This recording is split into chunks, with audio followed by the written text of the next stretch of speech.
In this video, we will be seeing a demo of completable futures in Google Cloud, especially in Google Cloud's function.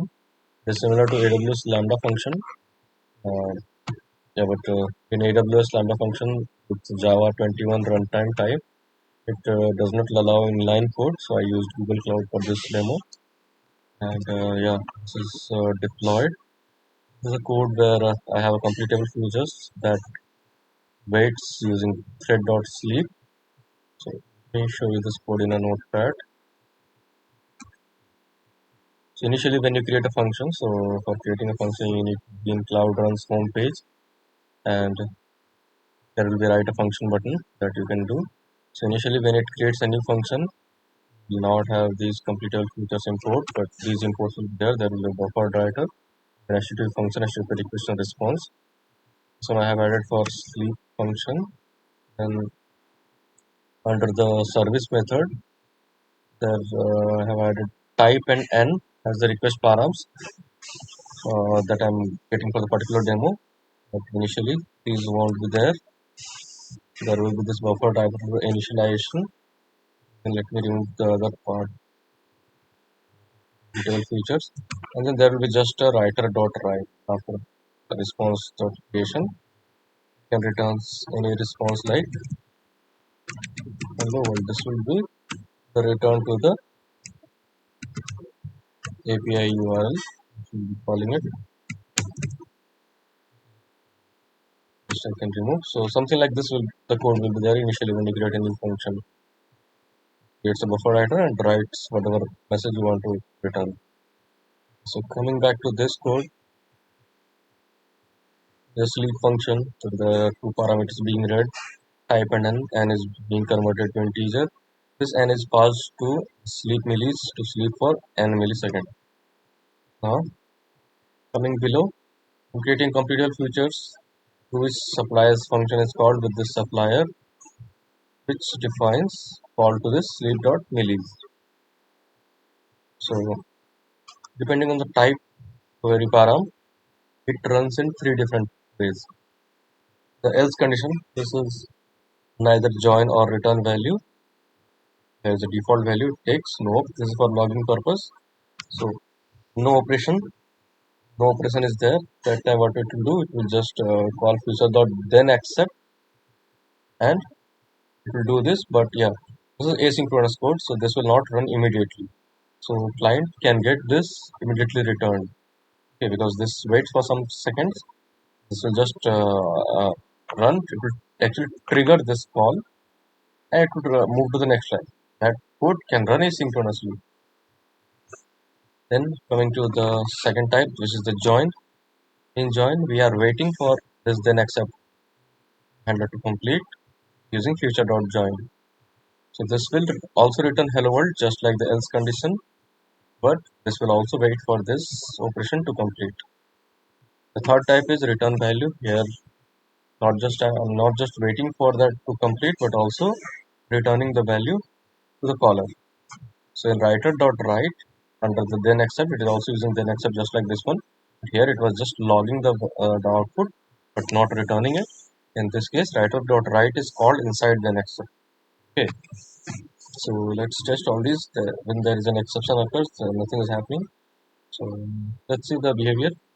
It's deployed. Okay, take this URL. By default, I will keep it no params, so that is no op. If I run this, it return hello world. Next is I will use the type join.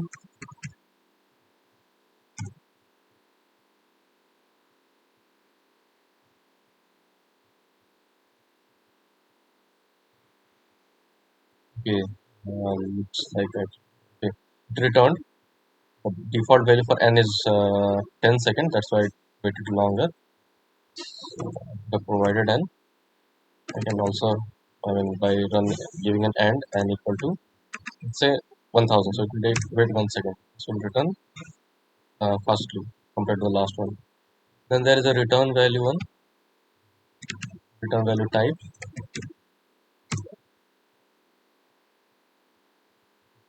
Right, the catch block would have run. So now exception would have occurred. Yeah, this time it worked. So after 1 second, it got the time value. So this is the value that the sleep function returns. You can see the sleep function has to return a long value, and that is system.current time in millis. So this it return. I can give it 10 second, or let's say 10 second will be more, and 5, and add just one more zero. Let's make it 5,000. So 5 second it will wait, and after that it returned the current time in millis value. Okay, now let's see the log. Okay, here, see. So for logs, you can go to the observability, then logs. You see the join type, and we use join type, the hundredth time in millisecond. This was logged. You can filter by time in millis. This text is present in all the type logs. So time in millis, and then filter by this.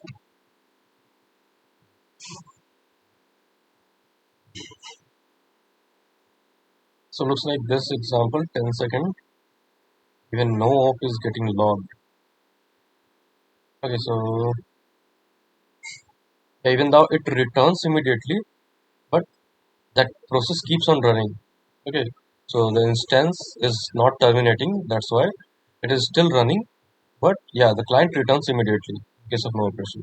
For example, if I give the n as n equal to 10,000, or without anything also it is 10,000. So just like we saw, it took some time. No,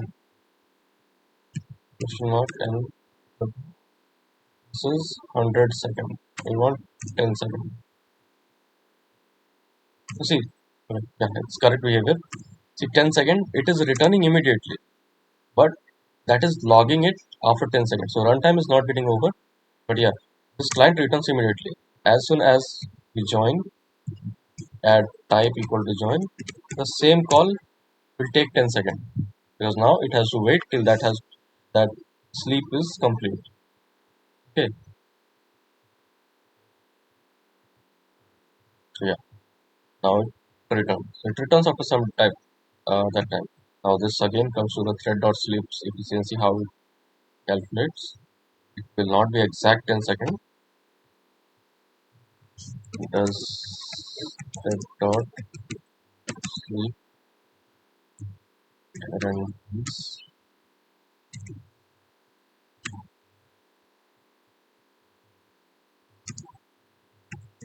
with time.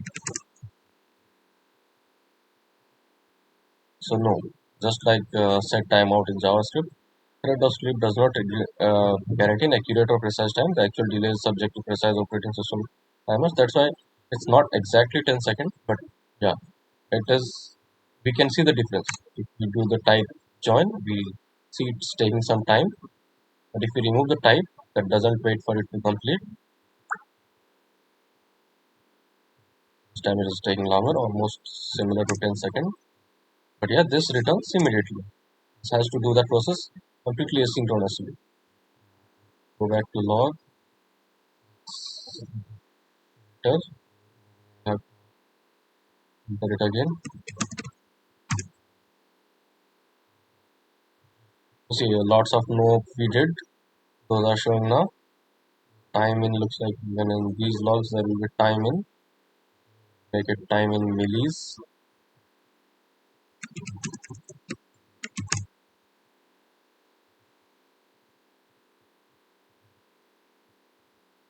Just get these logs. Okay. So yeah, it's working as expected. Demo.